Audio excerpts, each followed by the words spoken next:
नमस्कार साथियों, मेरा नाम है चंद्रलोक भारती और आप सभी का क्लास अगेन सबकी कक्षा में स्वागत है।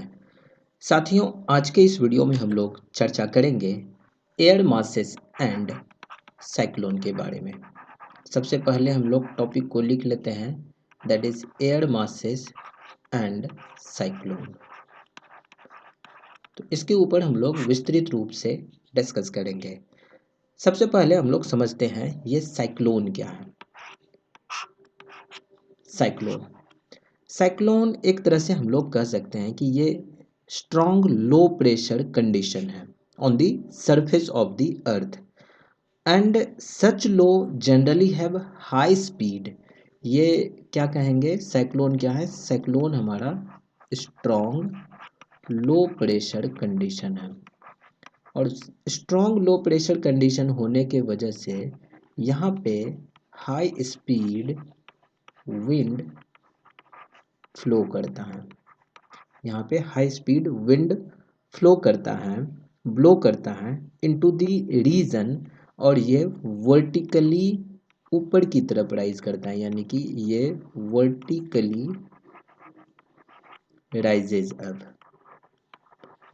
पिछले वीडियो में हम लोग लो प्रेशर और हाई प्रेशर वाले कंडीशन में क्या क्या होता है एयर के साथ, कैसे इन होता है, कैसे आउट होता है, इन सभी चीज़ों को हम लोग ऑलरेडी डिस्कस कर चुके हैं। तो जिन लोगों ने उन वीडियोस को नहीं देखा है, आप लोग जा कर के उन लेक्चर्स को भी देख सकते हैं। तो यहाँ पे ये जो साइक्लोन है, साइक्लोन क्या है? साइक्लोन एक तरह से स्ट्रॉन्ग लो प्रेशर कंडीशन होता है, यानी कि ये जो रीजन है, इस रीजन में लो प्रेशर कंडीशन क्रिएट हुआ। और हम सभी लोग जानते हैं कि अगर लो प्रेशर कंडीशन क्रिएट हुआ है तो इनके नियर बाय रीजन में रिलेटिवली हाई प्रेशर होगा।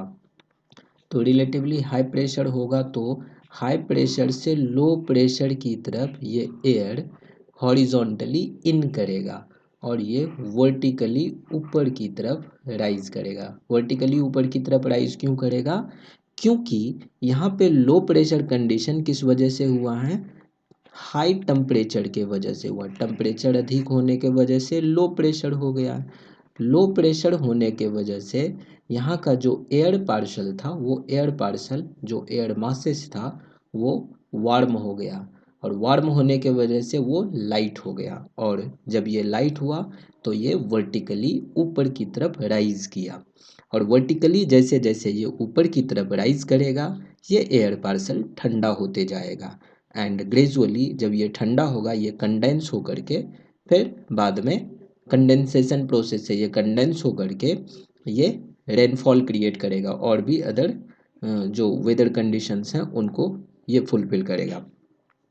तो vertically rising air which creates cloud and rain, बाद में जाकर के यही वाला जो एयर गया, मॉइस्ट लेडन एयर गया, वो क्लाउड को फॉर्म करेगा और फिर ये ये जो वर्टिकली राइजिंग एयर हैं क्लाउड को फॉर्मेशन करेगा और साथ में फिर ये रेनफॉल भी करेगा। तो ये कंडीशन हो गया हमारा। मतलब मोटे मोटे तौर पे देखें तो ऐसा ही कुछ होता है साइक्लोन में। तो बेसिकली ये एक स्ट्रॉन्ग लो प्रेशर कंडीशन है जहाँ हाई स्पीड विंड यहाँ हॉरिजॉन्टली इन किया और वर्टिकली आउट हो गया, जिस वजह से यहाँ क्लाउड्स का फॉर्मेशन हुआ। और भी हम लोग कंडीशंस को देखेंगे आगे, लेकिन अभी हम लोग थोड़ा देखते हैं कि ये जो साइक्लोन है, मेजरली साइक्लोन टू टाइप्स के होते हैं। एक हो जाता है हमारा यहाँ पे साइक्लोन ऑफ मिड लैटिट्यूड, यानी कि मिड लैटिट्यूड में जो साइक्लोन होते हैं, एक ये वाला टाइप हो गया जिसको कि हम लोग एक्स्ट्रा ट्रॉपिकल साइक्लोन कहते हैं। This is known as extra tropical cyclone. और इसके बाद या फिर एक्स्ट्रा ट्रॉपिकल साइक्लोन को भी हम लोग जो हैं टेम्परेट साइक्लोन भी कहते हैं। This is also known as temperate cyclone. तो अलग अलग नाम है, बस काम बस इनका एक ही है। ये मिड लैटिट्यूड साइक्लोन्स हैं, वेव साइक्लोन भी कहा जाता है, कहीं कहीं इनको फ्रंटल साइक्लोन भी कहते हैं या फैमिली साइक्लोन्स भी कहा जाता है। तो अलग अलग नाम है बस इनका। और दूसरा टाइप जो इसमें आता है that is tropical cyclone. Tropical cyclone, तो ये दूसरा टाइप हो गया। तो एक मिड लैटिट्यूड साइक्लोन में टेम्परेट साइक्लोन हो गया और दूसरा ट्रॉपिकल साइक्लोन हो गया। तो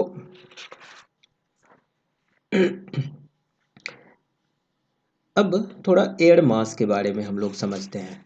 तो साइक्लोन के बारे में हम लोग बाद में डिस्कस करेंगे, पहले हम लोग एयर मास के बारे में डिटेल में थोड़ा सा चर्चा करते हैं। तो एयर मास और इनके टाइप्स को हम लोग समझते हैं। तो एयर मासेस जो होते हैं,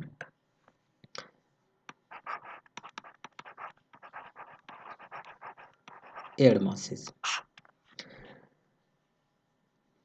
तो विद इन एयर मासेस जो मतलब कंडीशन है, कंडीशन हम लोग क्या बोलेंगे कि ये जो एयर मासेस हैं, एयर मासेस के अंडर हमारा टेम्परेचर हो गया, ह्यूमिडिटी हो गया, ह्यूमिडिटी हो गया, प्रेशर कंडीशन हो गया, प्रेशर कंडीशन हो गया, अ, ये सब लगभग लगभग हमारा सिमिलर होता है horizontally. These are greatly similar horizontally, horizontally ये हमारा सिमिलर होता है, सिमिलर होता है।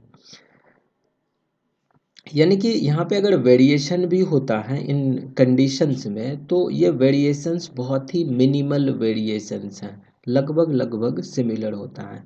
The same pressure, humidity and temperature have similar rate of change vertically. और वर्टिकली जब हम लोग इसमें जाते हैं, तो एयर मासेस में जब हम लोग वर्टिकली राइज करते हैं, तो वर्टिकली राइज करने में यहाँ जो रेट ऑफ चेंज है, रेट ऑफ चेंज है, रेट ऑफ चेंज किसका, rate of change of pressure, humidity, temperature, ये भी यहाँ पे सिमिलर होता है, सिमिलर होता है। यानी कि रेट ऑफ चेंज हमारा एक जैसा होता है वर्टिकली जब हम लोग राइज करते हैं।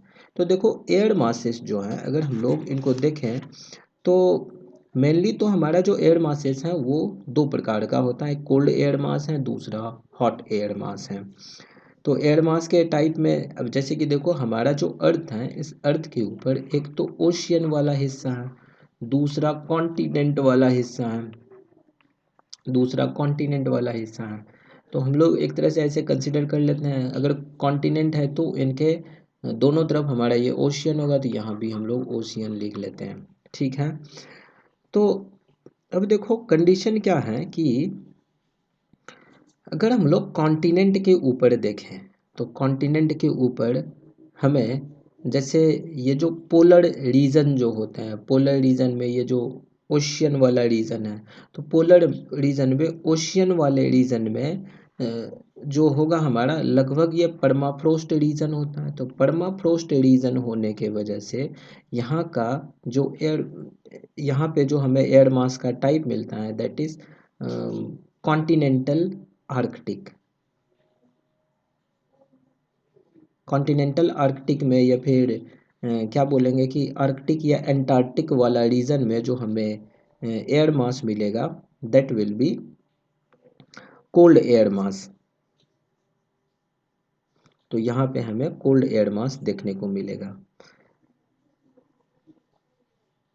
और जो एयर मास टाइप होगा that will be continental Arctic. तो सी ए से हम लोग इनको लिख लेते हैं। ये कहाँ पे होगा, ये 90 डिग्री यानी कि 90 डिग्री नॉर्थ या साउथ में होगा, जो कि हमारा पोल्स होता है। तो पोलर वाले रीजन में होगा, तो पोल्स के पास ऐसा हमें देखने को मिलेगा। अब अगर हम लोग 60 से 90 के बीच में देखें, 60 डिग्री लैटिट्यूड से लेकर के 90 डिग्री लैटिट्यूड के बीच में देखें, तो इसके बीच में यहाँ जो हमें ओशियनिक वाले रीजन में देखने को मिलेगा that will be maritime polar, maritime polar. और जो कॉन्टिनेंट पे देखने को मिलेगा तो इसको हम लोग एम पी से रिप्रेजेंट कर देते हैं, मैरीटाइम पोलर। और कॉन्टिनेंट पे हमें देखने को मिलेगा continental polar, continental polar C P से डिनोट कर देते हैं। कॉन्टिनेंटल पोलर जो होगा ये कोल्ड एयर मास होगा और ये काफ़ी ज़्यादा ड्राई होगा, फेयरली स्टेबल होगा through out the Arctic basin, Eurasia and Antarctica वाले रीजन में। तो वहाँ पे एकदम काफ़ी एकदम फेयरली स्टेबल विंड होगा, कोल्ड होगा, ड्राई विंड होगा। तो ये कॉन्टिनेंटल पोलर हो गया हमारा। उसी प्रकार से यहाँ पे जो ये ओशियन वाला रीजन है, तो ओशियन वाले रीजन में हमें यहाँ पे मैरीटाइम पोलर देखने को मिलेगा। तो यानी कि ये 60 से 90 डिग्री के बीच में मैरीटाइम पोलर हो गया। तो मैरीटाइम पोलर जो होता है, दिस विल बी कूल, यानी कि कोल्ड तो होगा ही, मॉइस्ट भी होगा, ये मॉइस्ट भी होगा, और साथ में मैरीटाइम पोलर जो होगा it will be unstable air mass, ये हमारा अनस्टेबल एयर मास होगा। और and the oceans between 40 degree and 60 degree, वो मेनली हमारा मैरीटाइम पोलर में ये अनस्टेबल होता है। तो 40 भी हम लोग कंसिडर कर लेते हैं, तो मैरीटाइम इफेक्ट वगैरह सब होने के वजह से दिस इज। और फिर इधर अगर हम लोग देखें तो बाकी ट्रॉपिकल वाले रीजन में देखें 60 डिग्री के नीचे, जीरो से लेकर के उधर हम लोग बोल सकते हैं 60 डिग्री तक या 40-50 डिग्री तक, यहाँ पे हमें मैरीटाइम पोलर देखने को मिलता है, यानी कि बिलो 60 डिग्री। ये साइन गलत हो गया, ये बिलो 60 डिग्री, बिलो 60 डिग्री में हमें ओशियन वाले रीजन में मैरीटाइम ट्रॉपिकल देखने को मिलेगा।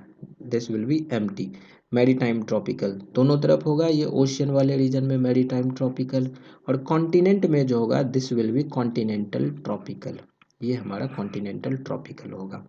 तो कॉन्टिनेंटल ट्रॉपिकल जो होगा, कॉन्टिनेंटलिटी इफेक्ट होने के वजह से it will be very hot, very hot होगा, ड्राई विंड होगा, स्टेबल होगा, स्टेबल विंड होगा। ट्रॉपिकल और सब ट्रॉपिकल डेजर्ट्स ऑफ सहारा जो हैं अफ्रीका में, and of West Asia and Australia में, इस तरह का हमें कॉन्टिनेंटल ट्रॉपिकल टाइप ऑफ मतलब क्लाइमेटिक कंडीशंस देखने को मिलता है। और वहीं दूसरे तरफ ये जो मैरीटाइम ट्रॉपिकल है, तो मैरीटाइम ट्रॉपिकल में यहाँ हमें हॉट, मॉइस्ट, चूँकि मरीन रीजन है, ओशियनिक रीजन है, तो हॉट होगा, मॉइस्ट होगा, और साथ में ये वेरी अनस्टेबल रीजन होगा, वेरी अनस्टेबल रीजन होगा। अब जैसे कि देखो oceans in the tropics and सब ट्रॉपिक्स, जैसे मैक्सिकन गल्फ हो गया, पैसिफिक हो गया, अटलांटिक ओशियन हो गया, इन सभी रीजन में हम लोग देखें तो maritime tropical type of climatic conditions देखने को मिलता है। तो based on this factors air mass हमारा कोल्ड एयर मास हो सकता है या वार्म एयर मास हो सकता है। आगे नेक्स्ट टॉपिक है हमारा फ्रंट, फ्रंट और इनके प्रकार, फ्रंट एंड इट्स टाइप। तो फ्रंट टाइप्स, सबसे पहले फ्रंट टाइप्स को करने से पहले हम लोग फ्रंट को समझते हैं कि ये फ्रंट क्या है, what is this front. Front अगर लिख दिए तो इसके लिखने का मतलब क्या है, इसके लिखने का मतलब है कि it is nothing but a sloping boundary between two contrasting air mass, it is nothing but a sloping boundary, ये एक स्लोपिंग बाउंड्री है two between two contrasting air mass, दो कॉन्ट्रास्टिंग एयर मास हैं उनके बीच में एक स्लोपिंग बाउंड्री है, हैविंग डिफरेंट फिजिकल प्रॉपर्टीज, इनके बीच जो फिजिकल प्रॉपर्टीज हैं वो थोड़ा सा डिफरेंट होता है। जैसे कि मान लेते हैं कि ये हमारा हाई प्रेशर वाला रीजन है और ये हमारा लो प्रेशर वाला रीजन है। हम लोग जानते हैं कि लो प्रेशर कंडीशन जो क्रिएट हुआ है और ये हाई प्रेशर कंडीशन जो क्रिएट हुआ है, इनके पीछे का जो कारण है वो कारण हम लोग समझ सकते हैं कि low pressure condition high temperature के वजह से क्रिएट हुआ, हाई प्रेशर कंडीशन हमारा लो टेम्परेचर की वजह से क्रिएट हो सकता है। तो यहाँ पे जो हमारा लो प्रेशर और हाई प्रेशर के बीच में एक ये जो बाउंड्री है, तो इन्हीं बाउंड्री को हम लोग फ्रंट कहते हैं। और ये जो फ्रंट है यानी कि लो प्रेशर वाले रीजन में हमें वार्म एयर मास देखने को मिलेगा, हाई प्रेशर रीजन में कोल्ड एयर मास देखने को मिलेगा। तो एक तरफ कोल्ड एयर मास है और दूसरे तरफ वार्म एयर मास है।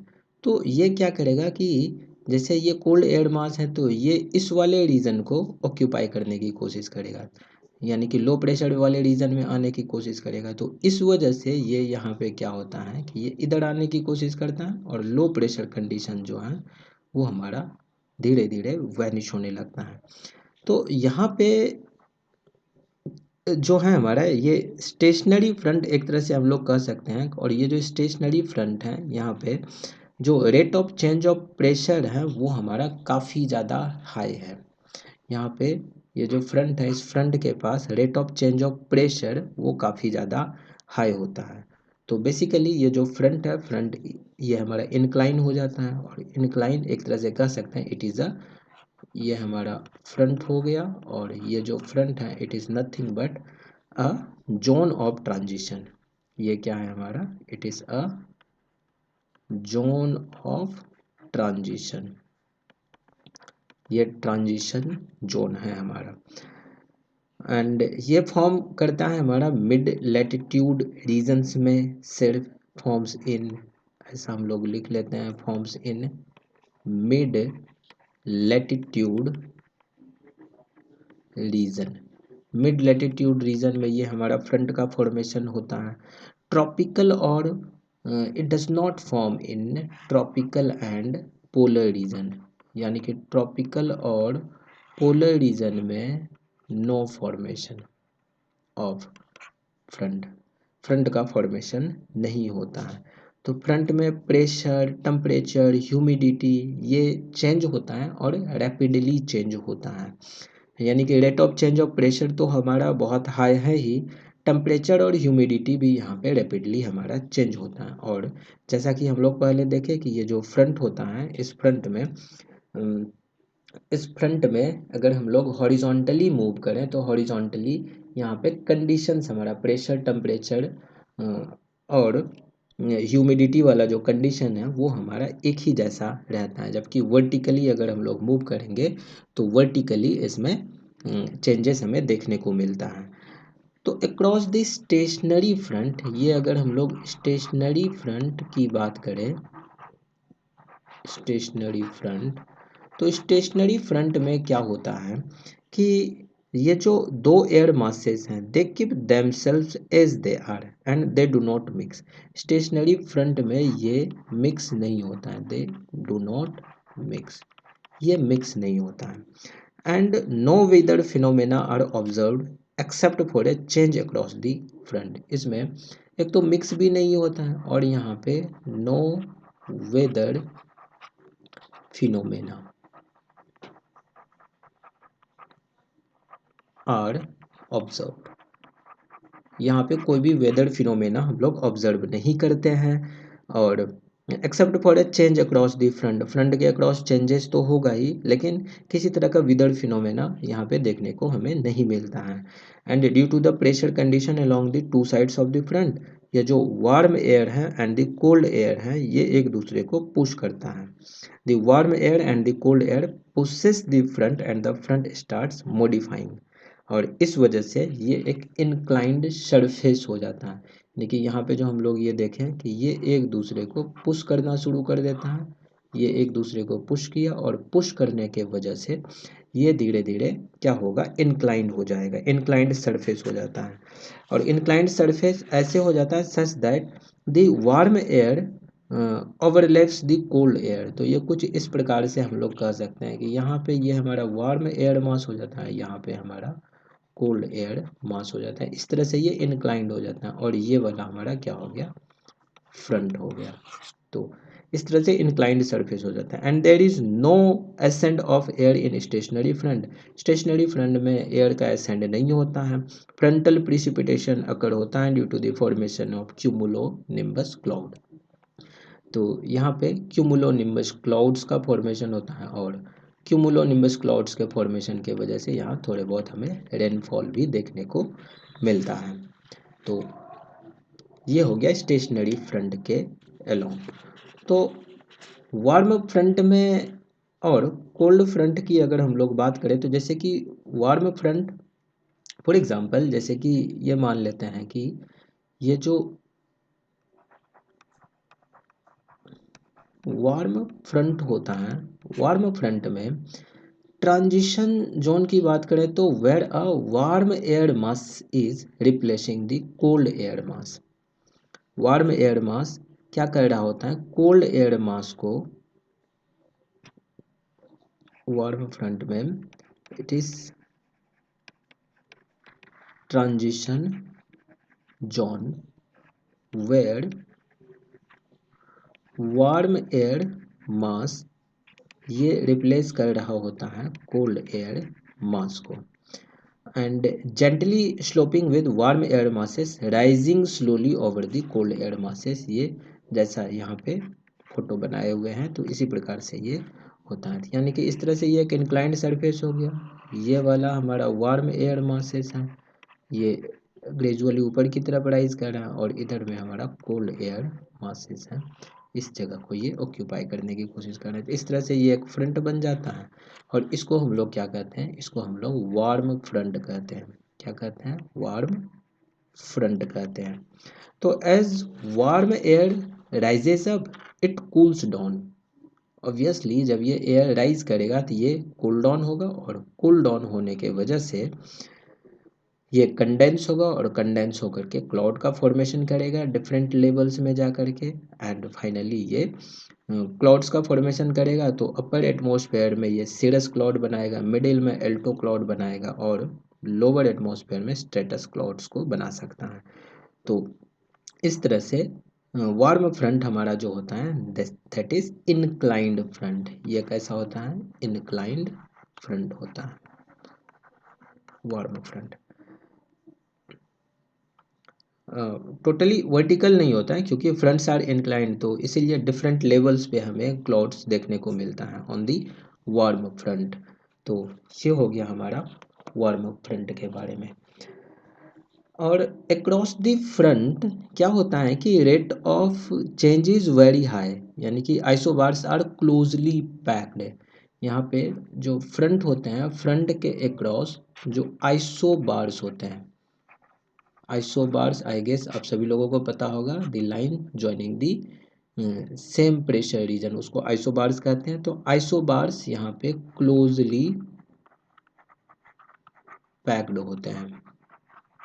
तो आइसोबार्स क्लोजली पैक्ड होने के वजह से यहाँ पे रेट ऑफ चेंज जो है, rate of change in pressure वो काफ़ी ज़्यादा हाई होता है, and wind speed is closely packed होने की वजह से, ये कंसेप्ट हम लोग पहले देखे थे कि यहाँ पे जो विंड स्पीड होगा, विंड स्पीड होगा वो काफ़ी हाई होगा, and pressure condition is low in the mid latitudes, और Coriolis force will be there, and low pressure anti clockwise spiralling inward winds.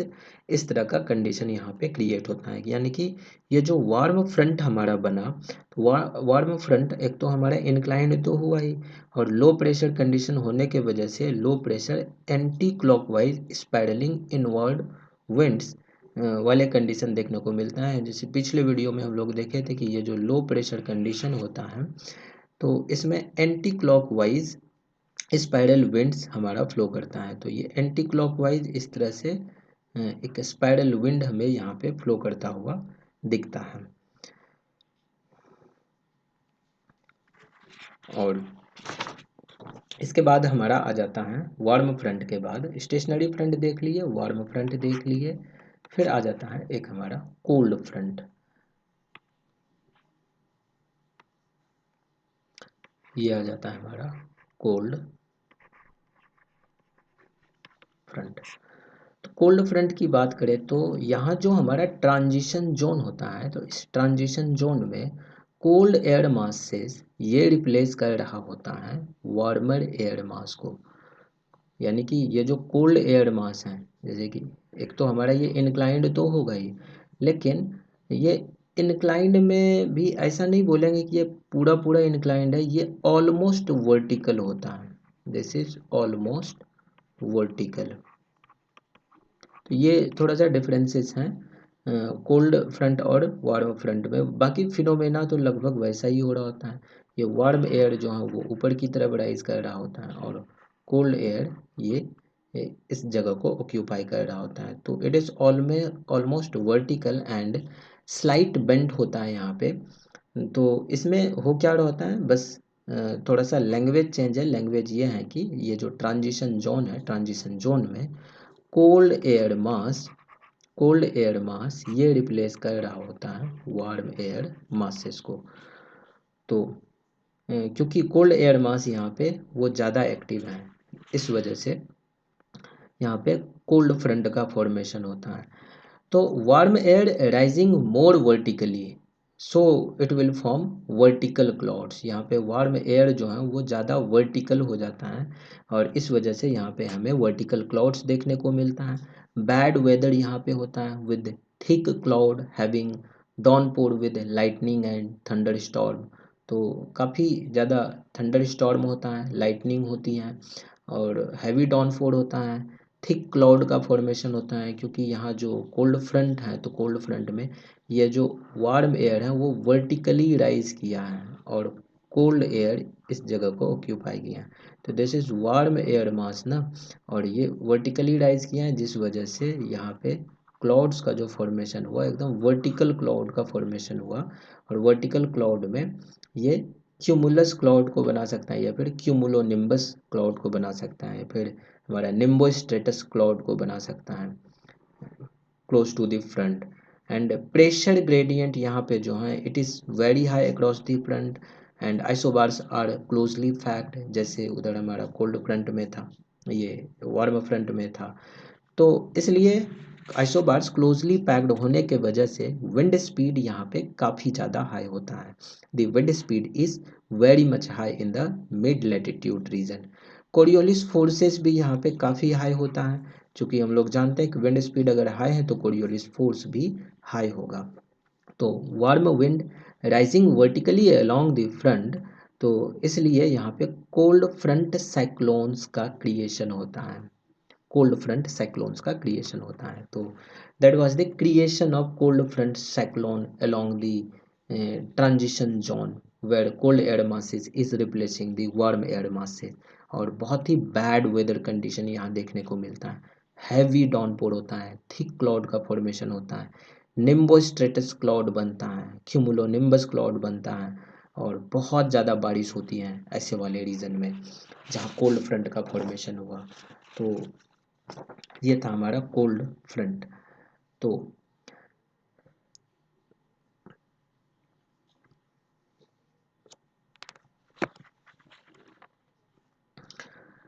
तो ये जो वार्म एयर हैं और कोल्ड एयर मासेस हैं, तो वार्म एयर में क्या होता है कि टेम्परेचर बहुत ज़्यादा हाई होता है इनिशियली, प्रेशर लो होता है, रिलेटिवली स्ट्रॉन्गर रेन इस रीजन में देखने को मिलता है। Vertically rising warm air masses जो होते हैं वो हमारा क्लाउड का फॉर्मेशन करता है मास वार्म एयर मास वाले रीजन में।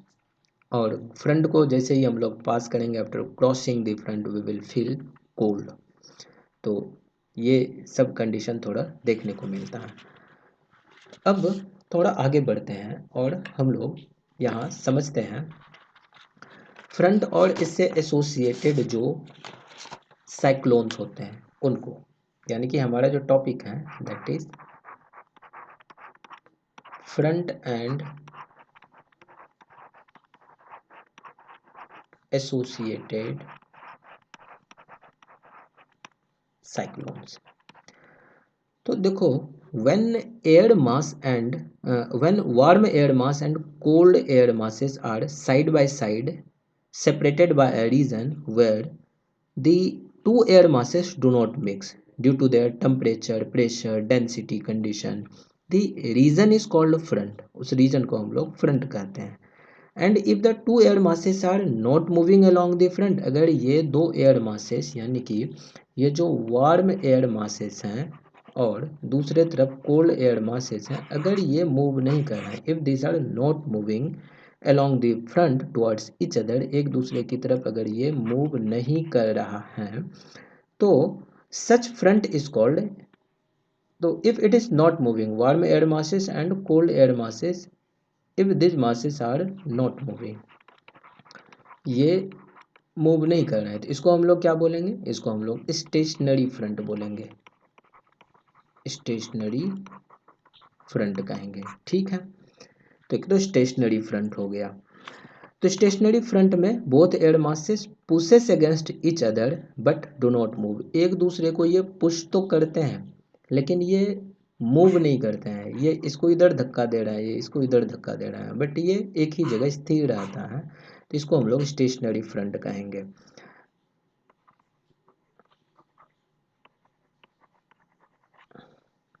एंड कंडीशंस जो होते हैं across the front, the condition is high rate of change of temperature, pressure and humidity, already हम लोग देख चुके हैं।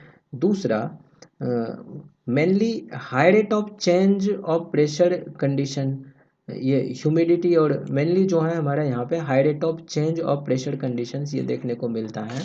और इसके अलावा हमें due to upper atmospheric circulation at times low anti clockwise rotation condition could be created along the front. Upper atmospheric circulation होने के वजह से low anti clockwise rotation condition हमें देखने को मिल सकता है फ्रंट के अलोंग। तो when the warm air masses, जब ये वार्म एयर मासेस ये पुश करता है स्टेशनरी फ्रंट को, ये जब ये पुश किया स्टेशनरी फ्रंट को, तो a warm front is created. Stationary front को जब इन्होंने पुश किया तो यहाँ पे वार्म फ्रंट हमारा बना। ठीक है, और जब कोल्ड एयर मासेस ये पुश करेगा स्टेशनरी फ्रंट को, तो इस केस में कोल्ड फ्रंट हमारा बनेगा, ऑलरेडी हम लोग देख चुके हैं। तो अलोंग दी वार्म फ्रंट, ये जो वार्म फ्रंट होता है जिसमें कि ये हमारा इंक्लाइंड होता है, अलोंग दी वार्म फ्रंट क्या होता है, along the warm front the warm air tends to rise leading to creation of different layers of clouds, ये अलग अलग layers of clouds ये बनाता है along the warm front। तो these clouds bring rainfall and along the front due to high pressure gradient the winds are also strong, और इसलिए along the front the conditions are cyclonic. Front के along ये जो conditions है हमारा cyclonic conditions हो जाता है। The incoming wind will rotate anti clockwise along the front, ये जो फ्रंट है फ्रंट के पास ये जो विंड्स आ रहा होगा वो हमारा एंटी क्लॉकवाइज रोटेट करेगा। तो एंटी क्लॉकवाइज का रोटेशन हमें लो प्रेशर कंडीशंस को बताता है। तो और एंटी क्लॉकवाइज हमारा यहाँ पे रोटेट करेगा due to Coriolis effect in a cyclonic manner and this is warm front cyclone. तो इसी को हम लोग क्या बोल देते हैं, ये जो एंटी क्लॉकवाइज रोटेशन हुआ किस वजह से, कोरियोलिस इफेक्ट के वजह से साइक्लोनिक मैनर में यहाँ पे जो ये कंडीशन क्रिएट हुआ, तो इसी को हम लोग क्या बोल देते हैं, वार्म फ्रंट साइक्लोन। ये हमारा वार्म फ्रंट साइक्लोन हो गया। सिमिलरली जो हमारा कोल्ड फ्रंट साइक्लोन होगा, तो कोल्ड फ्रंट साइक्लोन में भी सिमिलर चीज़ें ही होती हैं। तो इसमें क्या होगा, वार्म एयर अगेन राइजेज अब, लेकिन यहाँ पे वर्टिकल राइज होगा, वर्टिकली राइज होगा, but the cold front is relatively more steeper यानी कि ये जो फ्रंट है हमारा ये वर्टिकल होगा, और जब वर्टिकल होगा तो यहाँ पे जो क्लाउड्स बनेंगे the clouds will be vertical clouds को बनाएगा। तो यहाँ पे भी साइक्लोनिक एंटी क्लॉकवाइज विंड्स जो हैं वो हमारा anti clockwise winds around the high pressure gradient will blow and rises along the front, और इस प्रकार से यहाँ पे भी साइक्लोनिक कंडीशंस फिर से अराइज हो जाता है, और साइक्लोनिक कंडीशंस जब फिर से अराइज होगा therefore strong winds and rains हमें यहाँ देखने को मिलता है, और इसी को हम लोग क्या कह देते हैं, कोल्ड फ्रंट साइक्लोन्स कह देते हैं। यहाँ पे कोल्ड फ्रंट साइक्लोन देखने को मिला।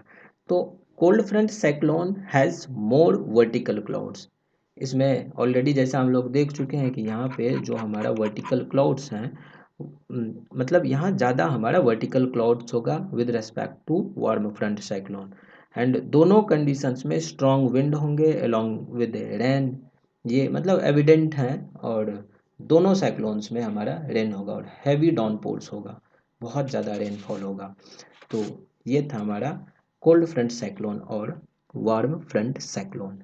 एक फ्रंट होता है हमारा occluded front, occluded front, that is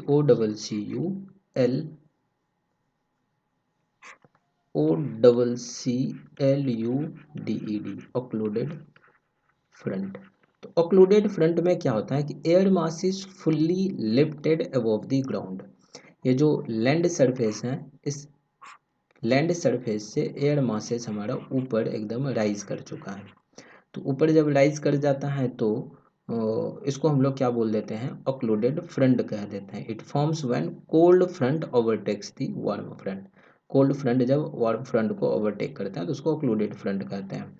cyclones यहाँ पे ख़त्म हो जाता है due to absence of warm air masses and formation of occluded front takes place. Cold air masses from cold front meets the cold air masses that was above or ahead of the warm front, and इस वजह से हम लोग देखते हैं कि the cold front approaches the warm front fast and as the ground and slightly above it starts to overlap the warm front. तो further ये जो है मतलब ऑक्लूडेड फ्रंट का फॉर्मेशन कर लेता है और फिर ये हमारा फ्रंट भी ख़त्म ही हो जाता है।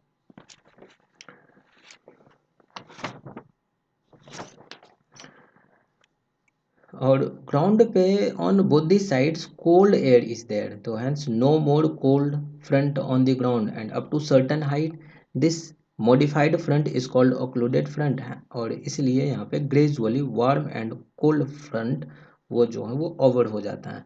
The warm air between the two cold air has been fully vertically lifted up. तो this condition is like a temperature inversion condition. तो यहाँ पे क्या होता है, टेम्परेचर इन्वर्जन कंडीशन ऑलरेडी हम लोग डिस्कस कर चुके हैं।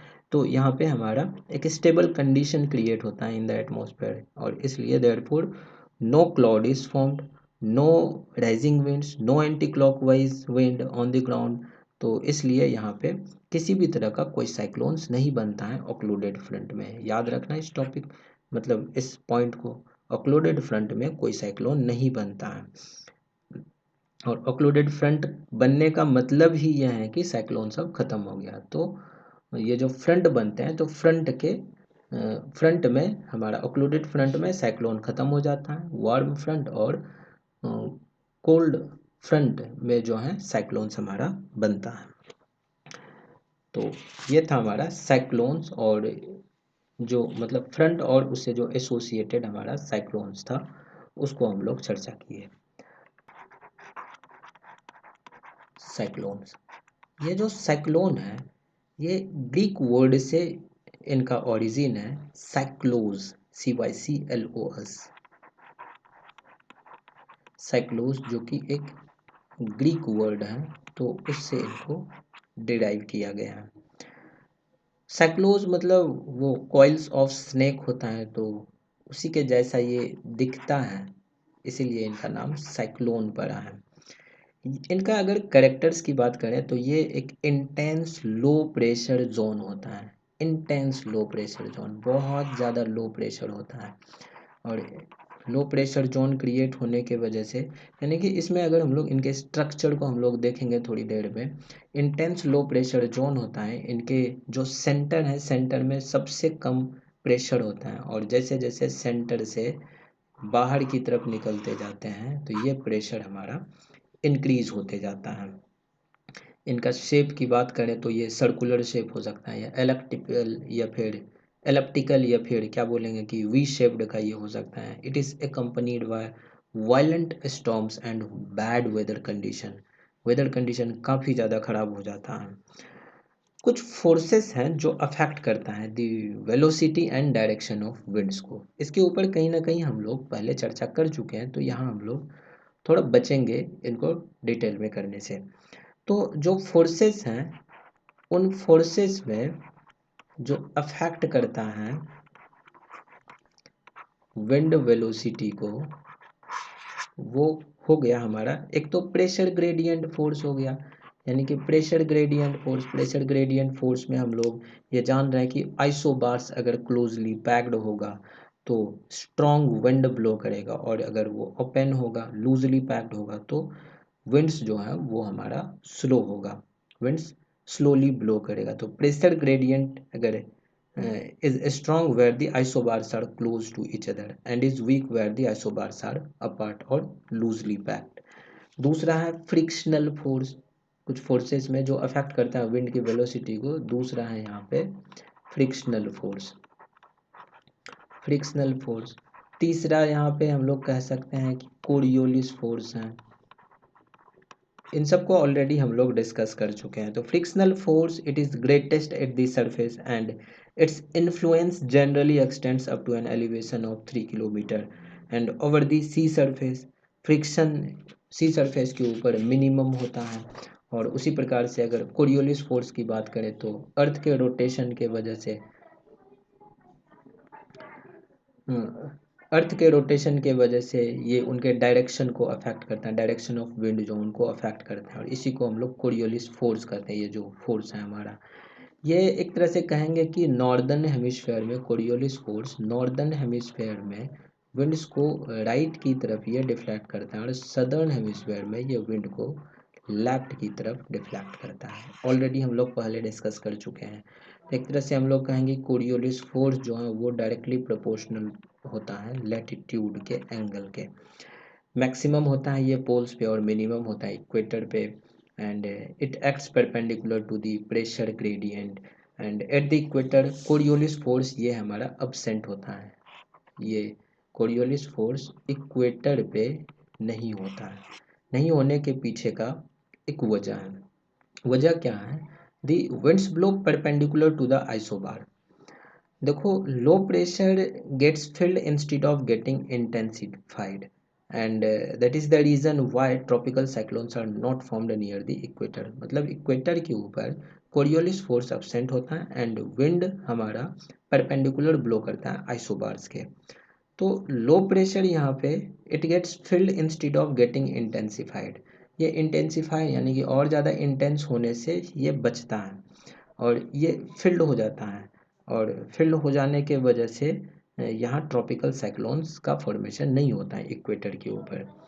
प्रेशर और विंड की बात करें तो प्रेशर और winds in the upper atmost atmosphere are free from frictional affect. ये अपर एटमॉस्फेरिक जो विंड्स हैं उसमें कोई फ्रिक्शन नहीं होता है, और friction and are controlled by pressure gradient and Coriolis forces. When isobars are straight and when there is no friction the pressure gradient force is balanced by Coriolis force. Pressure gradient force को Coriolis force के द्वारा balance कर लिया जाता है, और as a result wind blows parallel to the isobars. Isobars के parallel ये विंड ब्लो करता है, और इसी विंड को हम लोग क्या कहते हैं? जियोस्ट्रॉपिक विंड कहते हैं। इसी विंड को हम लोग जियोस्ट्रॉपिक विंड कहते हैं। तो जियोस्ट्रॉपिक विंड में जो यहाँ पे क्या देखें, जियोस्ट्रॉपिक विंड हम लोग किसको कहें कि ये जो हॉरिजॉन्टल प्रेशर ग्रेडियंट है, तो हॉरिजॉन्टल प्रेशर ग्रेडियंट एक तरह से हम लोग ऐसे कह सकते हैं कि नॉर्दर्न हेमिस्फेयर में अगर हम लोग हैं तो नॉर्दर्न हेमिस्फेयर में एक तो प्रेशर ग्रेडियंट है, प्रेशर ग्रेडियंट के ये पैरेलल हमारा ये परपेंडिकुलर हमारा ये हॉरिजॉन्टल प्रेशर ग्रेडियंट, ऐसे हम लोग बोल सकते हैं दिस इज पीएच, और इसको बैलेंस करेगा कोरियोलिस फोर्स। तो इनका रिजल्टेंट ना इस प्रकार से हो जाता है, this is velocity of wind in the upper atmosphere. तो रिजल्टेंट विंड्स जो हैं ये आइसोबार्स के पैरेलल हो जाता है, और इसी विंड को हम लोग जियोस्ट्रॉपिक विंड कहते हैं। तो wind circulation around a low is called cyclonic circulation and around a high is called anticyclonic circulation। यानी कि अगर लो प्रेशर के अराउंड अगर विंड का सर्कुलेशन हो तो उसको हम लोग साइक्लोनिक सर्कुलेशन कहेंगे। अगर हाई प्रेशर के अराउंड अगर विंड का सर्कुलेशन हो तो उसको हम लोग एंटी साइक्लोनिक सर्कुलेशन कहेंगे, या anti cyclonic circulation of the wind कहेंगे। And apart from convergence some eddies, convection current, orographic uplift and uplift along fronts causes the rising of air, which is essential for formation of clouds and precipitation. तो cyclones में जो pressure है वो low pressure होता है centre के पास, और anti clockwise direction में नॉर्दर्न हेमिस्फेयर में, और क्लॉकवाइज डायरेक्शन में ये सदर्न हेमिस्फेयर में मूवमेंट करता है। और एंटी साइक्लोन्स में हाई प्रेशर होता है हमारा सेंटर के पास, एंड क्लॉकवाइज में ये होता है हमारा नॉर्दर्न हेमिस्फेयर में, और एंटी क्लॉकवाइज में सदर्न हेमिस्फेयर में। तो अगर हम लोग देखें कुछ जनरल एटमॉस्फेरिक सर्कुलेशन और इनका इफेक्ट ओशियंस के ऊपर,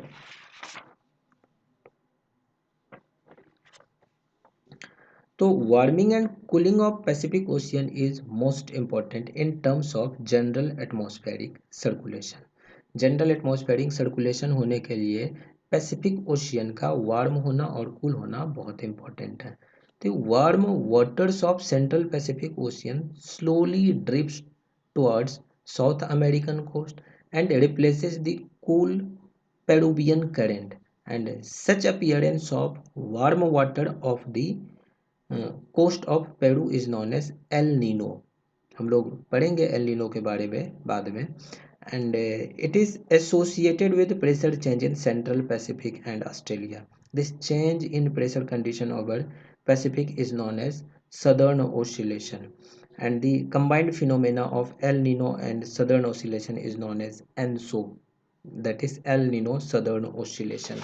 अब थोड़ा सा हम लोग साइक्लोन्स में जो इनके टाइप्स हैं, इनके टाइप्स में हम लोग ये देखे थे कि एक तो हमारा टेम्परेट साइक्लोन्स है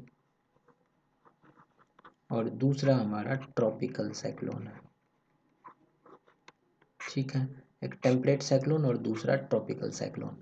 तो सबसे पहले हम लोग टेम्परेट साइक्लोन या एक्स्ट्रा ट्रॉपिकल साइक्लोन जिनको कहते हैं उसको हम लोग देख लेते हैं, उसके बाद हम लोग ट्रॉपिकल साइक्लोन को देखेंगे। तो एक्स्ट्रा ट्रॉपिकल साइक्लोन की अगर बात करें तो ये हमारा डेवलप होता है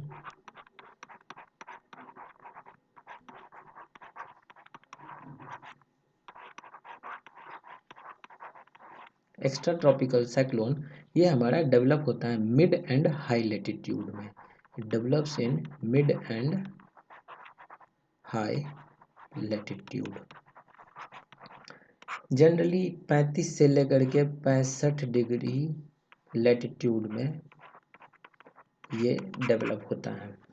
and it is formed because of front के फॉर्मेशन के वजह से ये फॉर्म होता है। यानी कि ये जो एक्स्ट्रा ट्रॉपिकल साइक्लोन है मेनली कह सकते हैं कि ये जो पोलर फ्रंट है, पोलर फ्रंट के अलोंग ये हमारा एक्स्ट्रा ट्रॉपिकल साइक्लोन बनता है between polar cell and Ferrel cell. And generally this cyclones move from west to east, west से ईस्ट की तरफ ये साइक्लोन हमारा मूव करता है under the influence of westerlies, under the influence of westerlies के इन्फ्लुएंस में आकर के ये वेस्ट से ईस्ट की तरफ मूव करता है।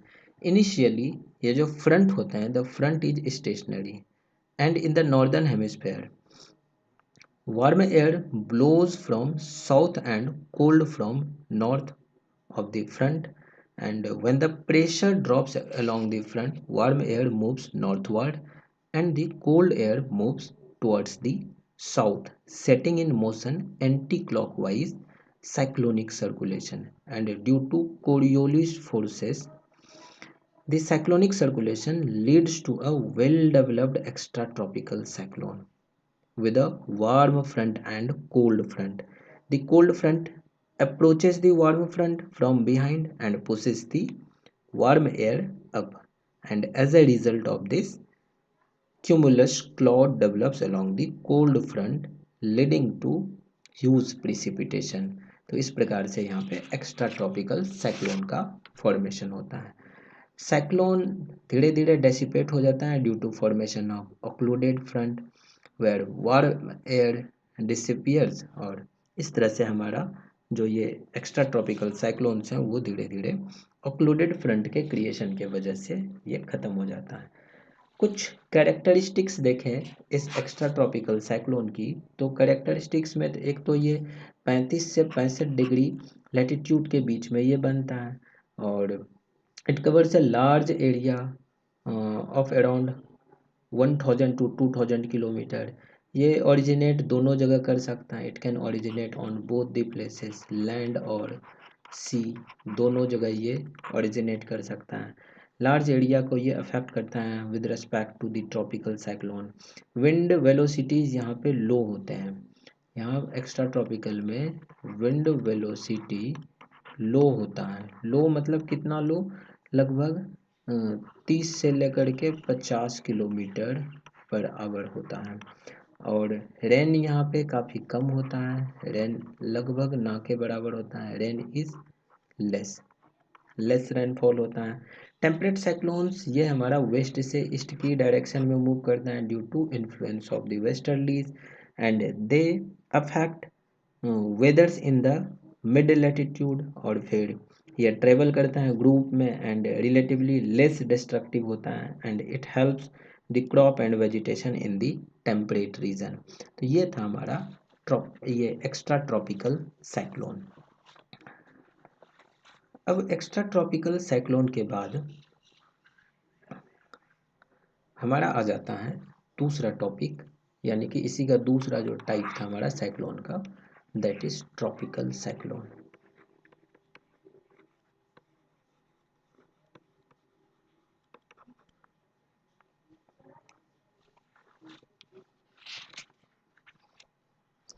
चलो, वीडियो काफ़ी लंबा हो गया है। अगले पार्ट में ट्रॉपिकल साइक्लोन को हम लोग देखेंगे, क्योंकि ट्रॉपिकल साइक्लोन अपने आप में बहुत ही लंबा पार्ट है।